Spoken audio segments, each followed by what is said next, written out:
Why, German soldiers, Americans, more dangerous than professional British troops.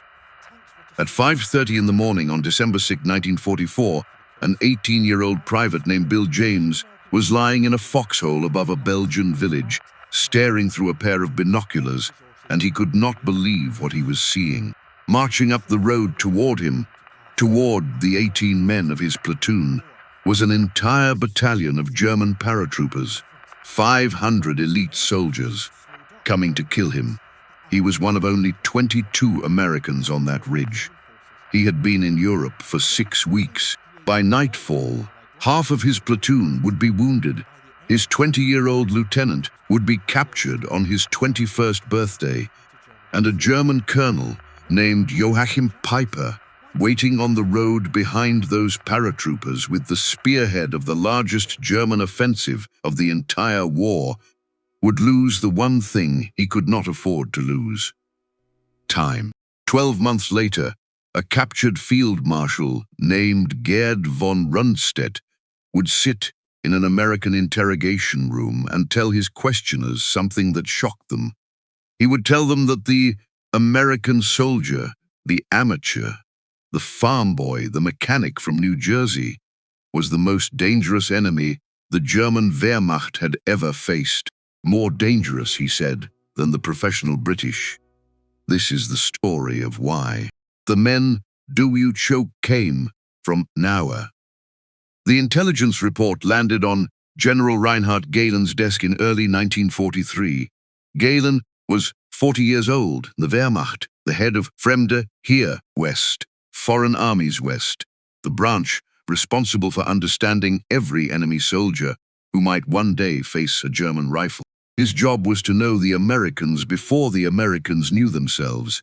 His conclusion, stamped and circulated to the German High Command, was a single devastating sentence: the American soldier is tactically immature, physically soft, psychologically unprepared for sustained combat. Gehlen was wrong. It was the most expensive mistake of his career. But you cannot blame him for what he wrote.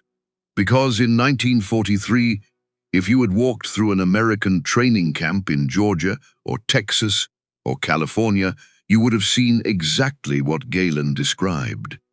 You would have seen boys, not soldiers, boys. The average American infantryman in the summer of 1944 was 24 years old. 6 months earlier, he had been a farmer in Iowa, a mechanic in Detroit, a college student in Ohio, a store clerk in Brooklyn. He had never fired a rifle before enlistment. He had never seen a dead body. Many had never been more than 100 miles from the town where they were born. The German High Command looked at this and saw weakness. What they failed to see was the machine that had been built to turn these boys into something the world had never encountered before. Let me show you 4 of them. The first is a sergeant named Curtis Culin, 24 years old. From Cranford, New Jersey. Before the war, he had trained as a mechanic. His hands knew engines the way a surgeon's hands know a scalpel. In July 1944, he will be crawling through the hedgerows of Normandy, watching Sherman tanks, 30 tons of American steel, bounce uselessly off ancient earthen walls the Norman farmers had built 1,000 years earlier. And in a matter of days, using scrap metal from German beach obstacles, this mechanic from New Jersey will solve a problem that 4-star generals could not. The second is a lieutenant named Lyle Book, 20 years old, from St. Louis, Missouri. One of the youngest platoon commanders in the American Army in Europe. He was not supposed to be an officer yet. He was barely old enough to drink. But the war ate through American junior officers so quickly that men like Buck were commissioned before their voices fully changed. On December 16, 1944, on that ridge above Lanzerath, this 20-year-old and his men will hold up an entire German paratrooper battalion for most of a day. And in doing so, they will crack the timing of the largest German offensive of the entire war. The third is a brigadier general named Anthony McAuliffe, 46 years old. From Washington, D.C. West Point graduate, artillery officer by training. He was not even supposed to be commanding the 101st Airborne. That was Major General Maxwell Taylor's job. But Taylor was in Washington attending a staff conference when the Germans attacked, and McAuliffe found himself, by pure accident of the calendar, acting commander of 10,000 American paratroopers, about to be surrounded in a Belgian town most of them had never heard of. The town was called Bastogne, and McAuliffe would answer a German surrender demand with one word. Just one word. And that word would become the most famous single syllable in American military history. The fourth is a lieutenant colonel named Creighton Abrams, 30 years old, from Massachusetts, commander of the 37th Tank Battalion under George Patton. Abrams was short, chain-smoked cigars, and spoke in the flat, unhurried voice of a man who had already decided what needed to be done. Patton himself would later say that he was supposed to be the best tank commander in the army, but he had one peer, and that peer was Abe Abrams. On the afternoon of December 26, 1944, Abrams would do something no American armored unit had done in the entire European war. He would punch a hole through a solid German ring of steel and reach the men trapped inside Bastogne. His tanks, from Company C of the 37th, with a Sherman named Cobra King at the point, commanded that day by Lieutenant Charles Boggess, would be the first American vehicles to enter the town in over a week. 4 men, a mechanic, a 20-year-old, an accidental general, a cigar-smoking tank commander. None of them were what Gehlen expected. None of them fit the profile of a soldier the Wehrmacht knew how to fight.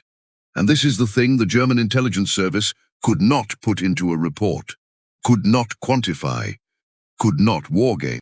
The British soldier fought the way he was trained, and he was trained well. The British infantryman of 1944, on paper, one of the finest light infantrymen in the world. He had 5 years of continuous warfare behind him. He knew his job. He knew his officer's job. He knew when to advance and when to hold. Field Marshal Montgomery would give an order, and that order would travel down a chain of command as clean and predictable as water flowing through a pipe. The Germans understood this. They had fought the British in France in 1940, in North Africa from 1941 to 1943, in Sicily in 1943, in Italy through 1944. By the time Montgomery landed in Normandy, the Wehrmacht had a file on his methods thicker than a Bible. They knew he would attack with overwhelming artillery preparation. They knew he would move his infantry in careful, deliberate bounds. They knew what he would do because he had been doing it essentially the same way for 5 years. But the Americans arrived in Tunisia in November 1942 and immediately began doing things that made professional soldiers wince. Their tanks got lost. Their infantry got separated from their tanks. Their artillery sometimes fired on their own positions. At Kasserine Pass in February 1943, an American armored formation walked into a trap set by Rommel and, in less than a week, suffered roughly 6,000 casualties. 183 tanks destroyed, over 200 artillery pieces and half-tracks lost. It was one of the worst American defeats of the entire war. Rommel looked at what he had just done and, according to the officers around him, dismissed the Americans as no serious threat. Bayerlein, his chief of staff, the same Bayerlein who would command the Panzer Lehr Division 18 months later, agreed. The Americans, they concluded, were amateurs, enthusiastic, well-equipped, well-fed amateurs. But amateurs. Here is the twist. Because in the weeks after Kasserine, the entire American command structure in North Africa was gutted and rebuilt. Major General Fredendall, the commander who had lost the battle, was fired, replaced by George Patton within days. Divisions were reorganized from the top down. New training programs were written and distributed. The lessons of Kasserine, every mistake, every failure, every dead man, were catalogued in after-action reports and mailed back to training camps in the United States, almost in real time. By the time Patton's forces met the Germans again at El Guitar on March 23, 1943, the Wehrmacht was not fighting the same army. They were fighting an army that had learned from its own corps. The 10th Panzer Division, one of the finest armored units in the German military, attacked American positions at El Guitar and was repulsed, not by superior maneuvering, not by better tank crews, but by American artillery, massed, coordinated, and delivered by radio in a way the Germans had rarely seen before. The German commander of that attack sent a report up the chain of command. In it, according to captured records, he wrote a single line that Galen should have read very, very carefully. These are not the same Americans. But Galen was busy. The war was expanding. The Russians were on the offensive. The Americans, he thought, would be a problem for later. He filed the report and forgot it. Here is the second twist. Because what Galen did not understand, what the entire German intelligence apparatus did not understand, was that Kasserine was not a defeat, not to the Americans. To the Americans, Kasserine was a laboratory. Every European army in the war treated a defeat the same way. You mourned the dead. You punished the failures. You returned to doctrine. You did not question the doctrine, because the doctrine had been written by men older and wiser than you. The Americans questioned everything, every assumption, every training manual, every officer, every weapon, every tactic. If a rifleman died because his rifle jammed in the sand, they redesigned the rifle. If a tank died because it could not see the enemy first, they redesigned the tank's optics. If a platoon died because its radio failed at the critical moment, they redesigned the radio and issued twice as many. This was not courage. This was not genius. This was industrial thinking applied to human warfare, and no army in history had ever done it at this scale. The Germans, watching from the other side of the line, saw only the surface. They saw American units that seemed to change tactics every month. They saw American equipment that seemed to improve every quarter. They saw American commanders who were fired and replaced with a speed that must have looked like chaos. It was not chaos, it was evolution, compressed, weaponized, aimed directly at the German army. By the summer of 1944, when Kulin was in his hedgerow, and Buch was on his ridge, and McAuliffe was preparing for combat, and Abrams was leading his tank battalion through France, the American army had gone from the shattered force at Kasserine to something the Germans, for the first time, genuinely did not know how to fight. Galen finally understood by late 1944. His intelligence branch began circulating warnings that the Americans had become unpredictable in a way European armies had rarely been unpredictable before. That their small units acted with an independence that resembled, and here was the word every German officer worshipped, Auftragstakt, mission tactics, the German doctrine of decentralized command. The doctrine the Wehrmacht believed was its own unique gift to the art of war. The doctrine that made the German soldier, in German eyes, the finest soldier on earth. The Americans were doing it too. They had not been taught it. They had not read the German manuals. They had never studied Moltke or Schlieffen. They were doing it by instinct, by culture, by the simple, terrifying American habit of not waiting for permission. And that was the moment the German High Command, at long last, began to understand what was coming for them. But by then, it was too late, because Curtis Culin was already welding scrap metal onto the front of a Sherman tank. Lyle Book was already checking his rifle in a foxhole above Lanzerath.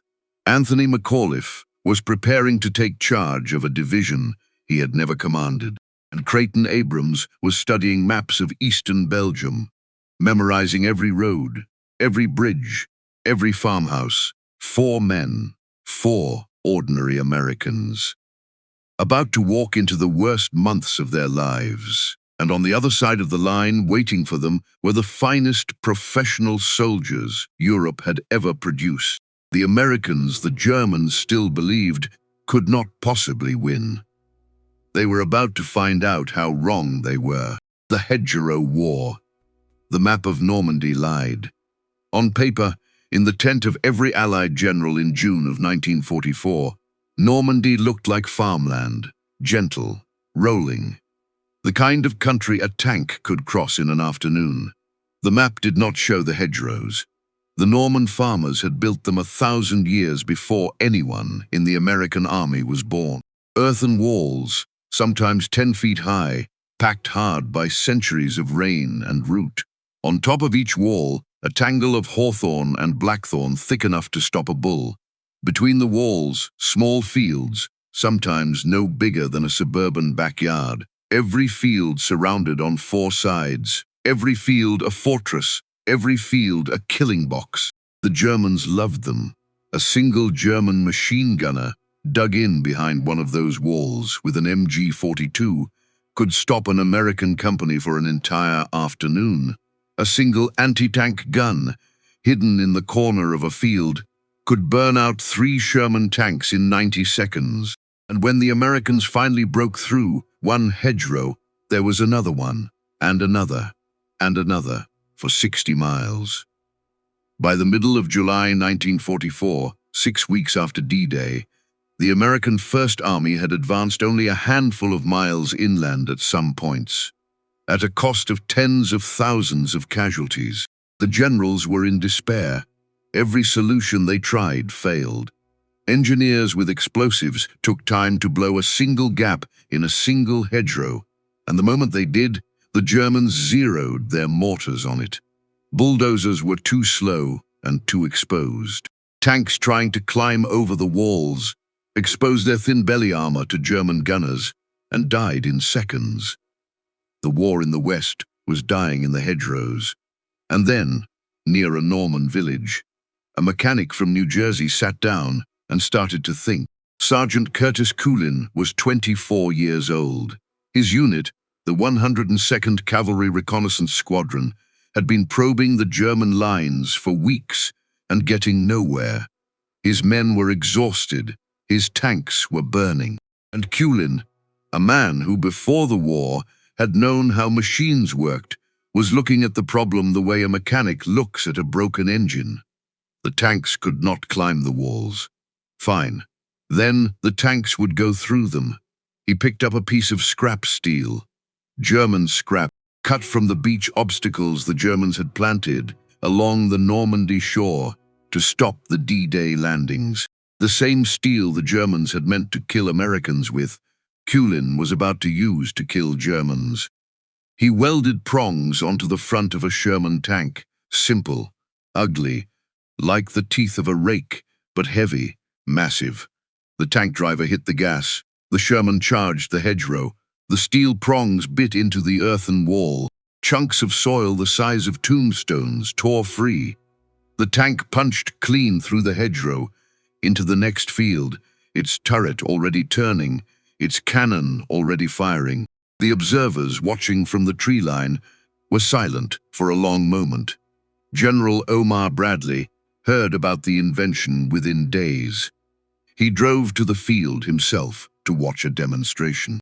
Bradley, commander of the entire First Army, the highest-ranking American in Normandy, stood in a muddy pasture and watched a sergeant from New Jersey solve a problem that his 4-star generals could not. Bradley ordered every Sherman in the First Army that could be modified in time to be fitted with Culin's device. The engineers said the timeline was impossible. The steel had to come from somewhere. The welding had to be done by hand. The tanks had to be modified while under fire. It happened anyway.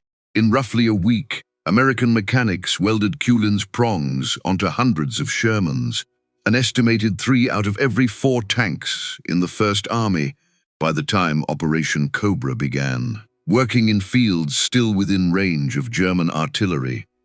Sleeping 4 hours a night, the Americans called them Rhino tanks. By July 25th, the Rhinos were ready, and on that day, the American army was going to do something the Wehrmacht had never seen anyone do. Cobra. They called it Operation Cobra. The idea belonged to Bradley. The doctrine that made it possible belonged more than to any other man to a lieutenant general named Leslie McNair, and the weapon was the sky itself. McNair was 61 years old, silver-haired, half-deaf from a lifetime of standing next to artillery. He had spent most of the war back in the United States, running the training programs that turned American farm boys into soldiers and championing the artillery doctrine that was about to erase a German panzer division from the surface of the earth. That doctrine had a name, time on target, TOT. For centuries, artillery had worked one way. You aimed, you fired. The shells traveled at the speed of shells. The enemy heard them coming. A whistle, a scream growing louder, and had a few precious seconds to dive into a bunker or a ditch. Most survived.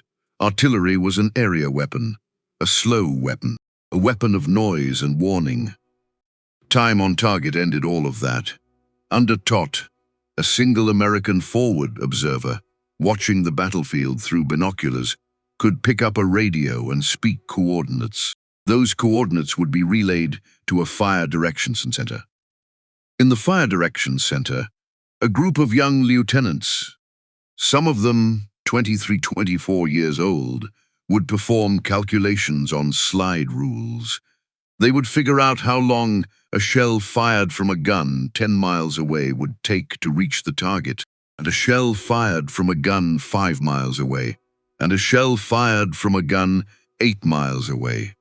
Then they would stagger the firing times so that the shell fired from 10 miles away, and the shell fired from 5 miles away, and the shell fired from 8 miles away, all landed on the same square of earth at the same instant, within a few seconds of each other. A German soldier standing on that square earth had no warning, no whistle, no scream in the sky. The forest around him would be quiet and green and full of birdsong, and then, without preamble, the world would end. Multiple battalions, dozens, sometimes over 100, heavy guns, firing from different positions at different times, all arriving at the same point within a narrow window. The Germans coined a phrase for the American style of fire. Survivors described it not as a bombardment, but as an act of God, as if the earth itself had turned against them. Operation Cobra began on the morning of July 25, 1944. Roughly 1,500 American heavy bombers appeared over a narrow stretch of German front line near the town of St. Lo. Behind them, hundreds of medium bombers. Behind them, fighter bombers. Above them, the sky was black with aircraft. The ground beneath them, in the German positions, was where the Panzerlehr division was dug in. Panzerlehr was one of the finest armored divisions in the German army, built around the instructors of the German tank school. Every officer a veteran. Its commander was Lieutenant General Fritz Bayerlein, the same Bayerlein who, 18 months earlier, at Kasserine Pass, had watched American tanks burn and dismissed their crews. Roughly 4,000 tons of high explosive fell in a matter of hours. When it was over, Bayerlein walked out of his command bunker into a landscape he could not recognize. The trees were gone, the fields were craters. His tanks, The Panthers and Panzer IVs that were the backbone of his division were flipped, shattered, burned, some of them thrown by the concussion. Their crews were dead inside them, killed not always by shrapnel or fire, but by the sheer shockwave. Panzer Lehr, as a fighting formation, was effectively destroyed in a single morning. Bayerlein reported to his superior, Field Marshal Günther von Kluge. His words, as recorded in German army documents, were stark. His division, he said, had been annihilated. The front was no longer holding. He had nothing left. But here is the twist, because the same bombs that broke Bayerlein's division also killed the man who had championed those bombs.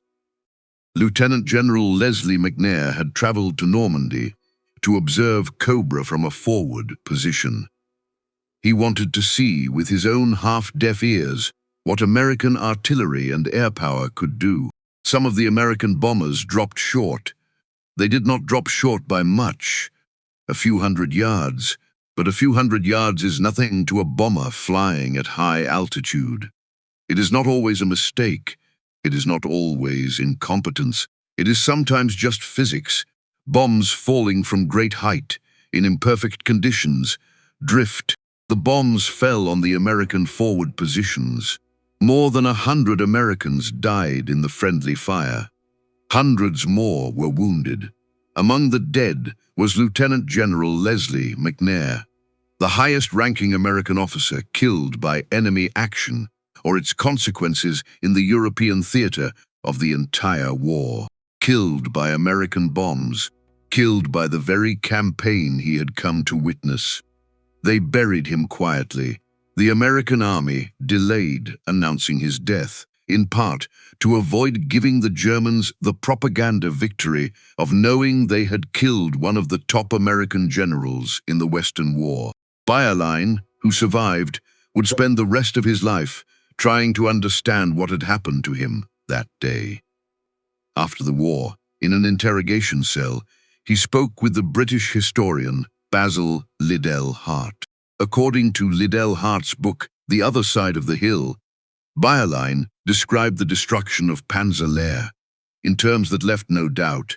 He believed his professional army had encountered a form of warfare it had no adequate answer for. The amateurs, in Bayerlein's assessment, had won that morning. Lanzerath. 5 months later, on a frozen ridge in eastern Belgium, an 18-year-old private named Bill James was looking through a pair of binoculars, and he could not believe what he was seeing. It was the morning of December 16th, 1944. The temperature was well below freezing. James was one of 18 men in the intelligence and reconnaissance platoon of the 394th Infantry Regiment, 90th Infantry Division. His commander was Lieutenant Lyle Buck, age 20. Buck's platoon was on a ridge above a Belgian village called Lanzerath. Their orders were simple: watch the road, report anything unusual. The 99th Division was green. Most of them had been in Europe for less than 6 weeks, and this ridge was considered a quiet sector. Nothing was expected to happen here. Nothing at all. What Private James saw through his binoculars was a column of German infantry marching up the road. Not a patrol, a column. Hundreds of men, Fallschirmjäger, German paratroopers, the finest light infantry the Wehrmacht had left in 1944. From the 9th Fallschirmjäger Regiment, approximately 500 men, marching toward 18 Americans on a ridge. Buch radioed battalion. He said what he saw. The voice on the other end, the reaction, in the accounts of the survivors, was disbelief. Buch checked again. The Germans were still there. There were now more of them. He radioed a second time. He was told, in effect, to hold his position and stop cluttering the net. That was the moment Lieutenant Lyle Buch, age 20, understood that he was on his own. He looked at his 18 men. Then he looked at the 4 artillery forward observers who had joined the platoon that morning. Men from a different unit who happened to be there by circumstance and who now, by pure luck, gave Buck 22 rifles instead of 18. He gave the order to dig in. The German paratroopers began their attack later that morning. They came in waves. In the professional way, German paratroopers had been taught to attack. They expected to sweep the American platoon off the ridge quickly. They did not. The Americans dug into deep foxholes with overlapping fields of fire, held. The Germans took casualties, then more casualties. Their commanders, according to post-war accounts, argued about whether to press on. The junior officers grew impatient. A senior officer finally forced the assault to continue. Buch's men were now running low on ammunition. Some of them were wounded. Bill James, the private with the binoculars, had been shot in the face. He was still fighting. By the time night fell, Buck's platoon was overrun. Most of his men were wounded. Every one of them was captured. Lieutenant Lyle Buck was taken prisoner on his 21st birthday, December 17th, 1944. Behind those German paratroopers, on the road they were supposed to have cleared much earlier, an SS Obersturmbannführer named Joachim Pieper was waiting. Pieper commanded the spearhead of the German offensive. His mission was to punch through the American lines and race for the Meuse River, dozens of miles to the west. His timetable was tight, his fuel was tighter. Every hour of delay bled the offensive of momentum it could not afford to lose. Buck's platoon delayed Pieper by most of a day. That does not sound like much. Not until you understand what happened next.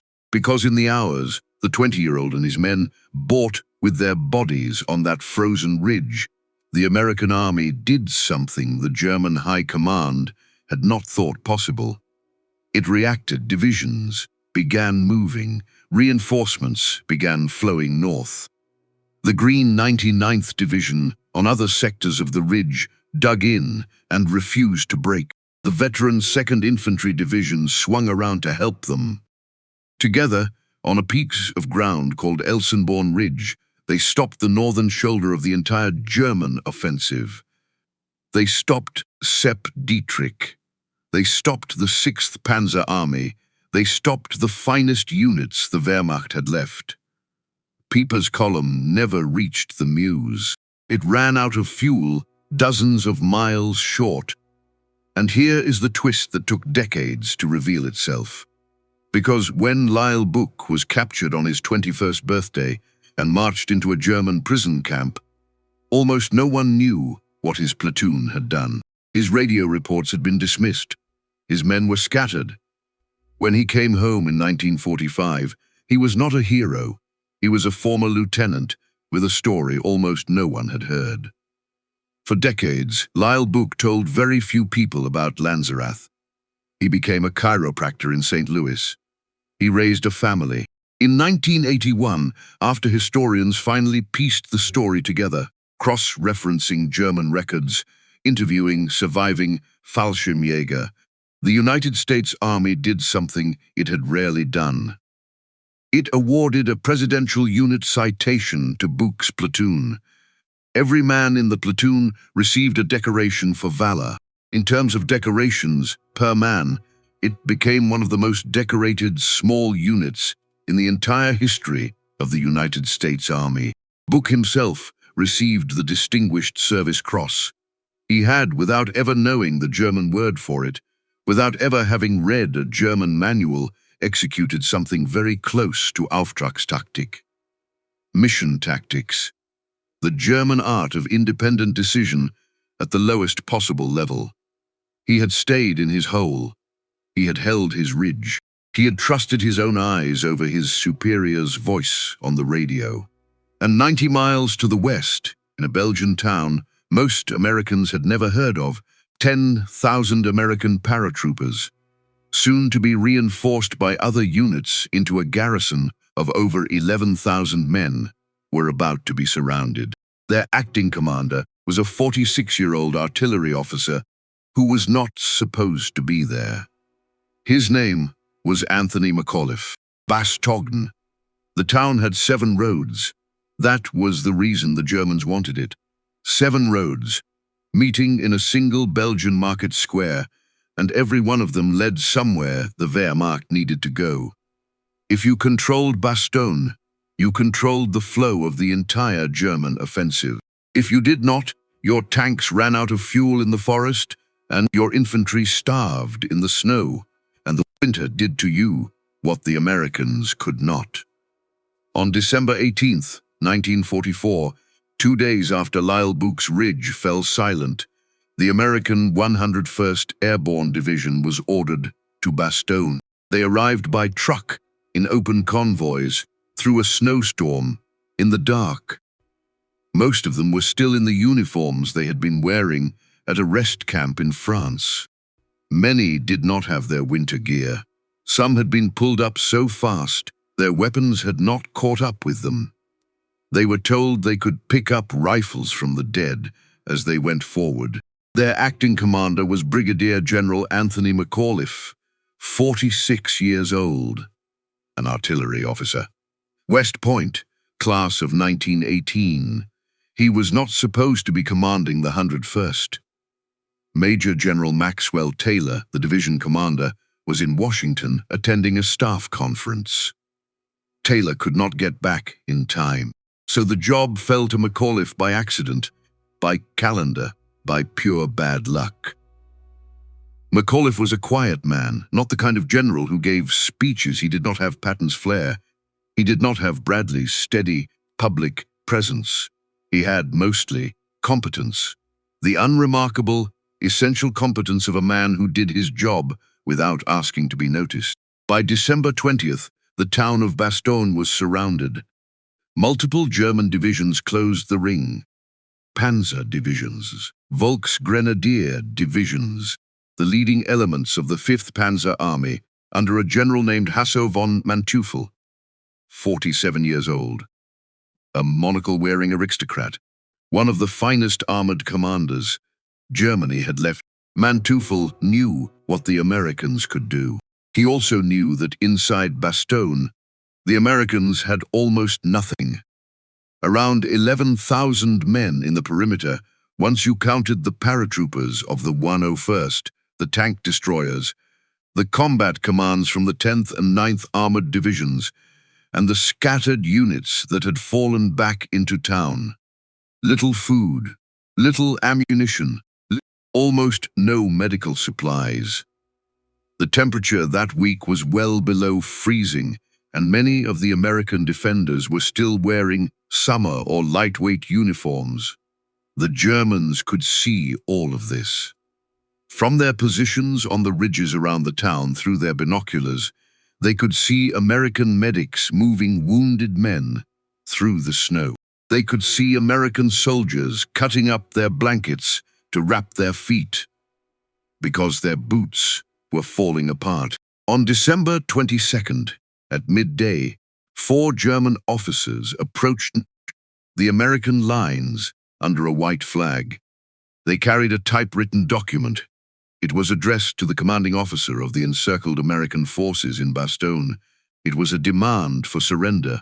The document was polite. It began by acknowledging the courage of the American troops. It then explained, in careful bureaucratic prose, that the American position was militarily hopeless, that the Germans had overwhelming force, that further resistance would result in the total annihilation of the American troops in Bastogne, that in the interest of humanity, the Germans were offering the Americans a brief window to surrender before the artillery bombardment resumed. The document was carried to General McAuliffe's headquarters in the basement of a Belgian barracks. McAuliffe had barely slept. An aide woke him. He read the document. He said, according to the officers who were there, "Oh, nuts," and then he handed it back and started to walk away. The aide stopped him. "Sir," he said, "the Germans are waiting for a written reply." McAuliffe looked confused. He said, "What should I say?" There is a pause here. In every account of this moment, from every officer who was in that basement, There is a long pause. The staff officers looked at each other. Nobody knew what to write. Finally, one of the officers, Colonel Harry Kinnard, said, "Sir, what you said when you first read it, that was pretty good." McAuliffe blinked. He said, "What did I say?" "You said, sir, or nuts." McAuliffe considered this. Then he nodded. He walked to a desk. On a plain sheet of paper, he had 4 words typed. To the German commander. Nuts. From the American commander. That was the entire reply. Colonel Joseph Harper of the 327th Glider Infantry Regiment carried the reply back to the German lines under a white flag. The German officers read it. They did not understand it.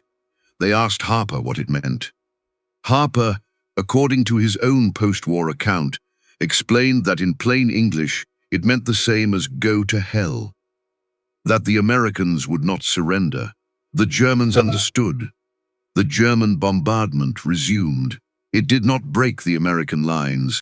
On Christmas Eve, the Luftwaffe bombed the town's makeshift hospital, killing a Belgian civilian nurse named Renée Lemaire, who had spent the last week caring for wounded American paratroopers. She was 30 years old. The Americans in Bastogne mourned her openly, and then they went back to their foxholes and kept fighting.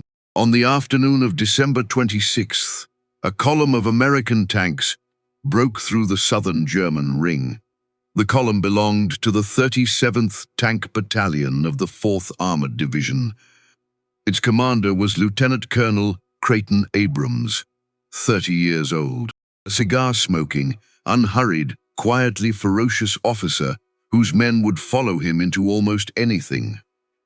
At the very point of the column was a Sherman named Cobra King, commanded by First Lieutenant Charles Boggess of Company C.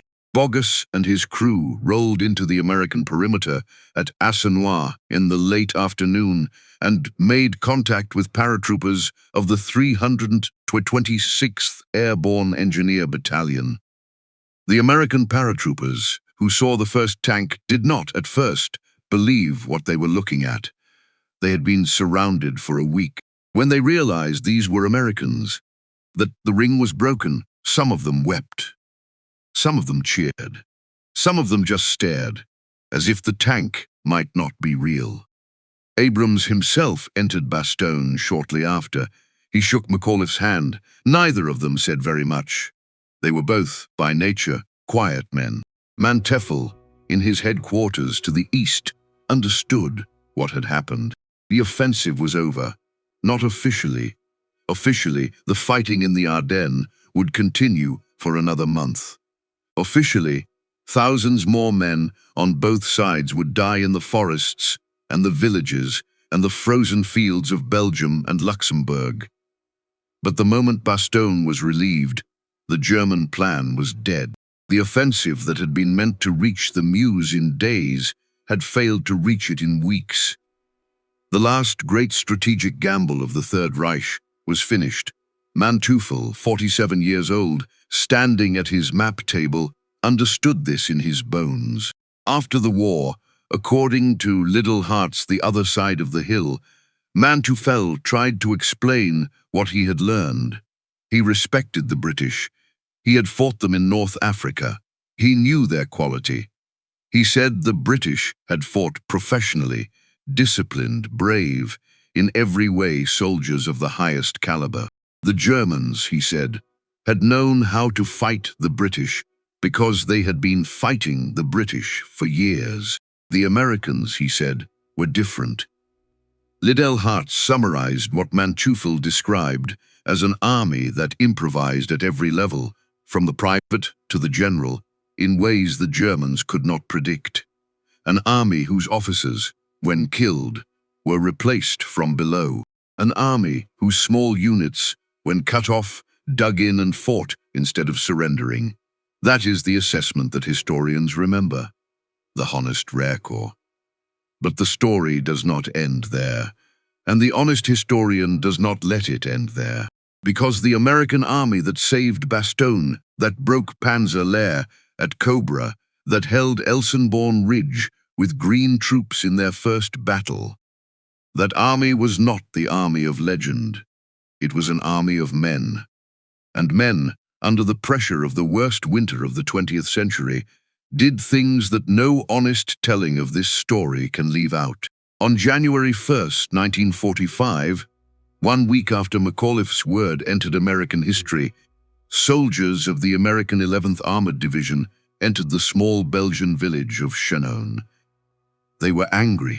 Word of the Malmedy massacre, where SS troops under Pieper's command had killed unarmed American prisoners of war 2 weeks earlier, had spread through the American ranks. At Chinon, American soldiers rounded up German prisoners of war and shot them. Estimates of the number killed range from around 20 to as many as 60, depending on the source. The killings were not authorized, they were not defended, they were, by every standard of the laws of war that the United States had signed and sworn to uphold, a war crime. The men who did it were not monsters. They were, in most cases, boys of 19 and 20 who had watched their friends freeze to death in foxholes, who had heard the stories of Malmedy, who had reached the end of what a human being can bear. They did an unforgivable thing, and the American army, for decades afterward, largely buried the record of it, until historians in later years brought it into the light.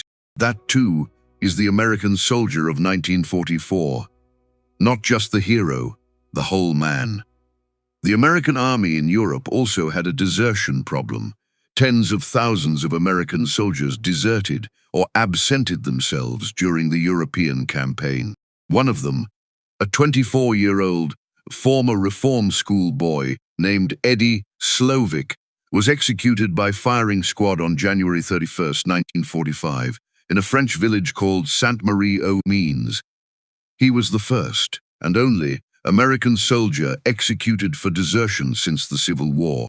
Some historians have argued that the army made an example of him because of the bulge, because the crisis was so severe that Eisenhower felt he needed publicly to hold the line against any collapse in indiscipline. Slovic was not a hero. He was not a coward either. He was a young man who had never wanted to be a soldier, who had told his officers he could not stand combat, who had walked away from the front because he was terrified. That, too, is the honest record.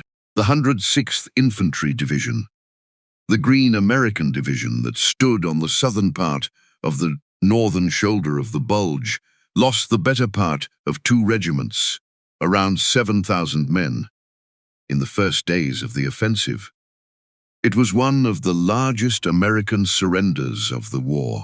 The 106th was a division of very green troops, most of whom had been in Europe for less than a month, and when the German attack came at them out of the fog on December 16th, they broke. They broke.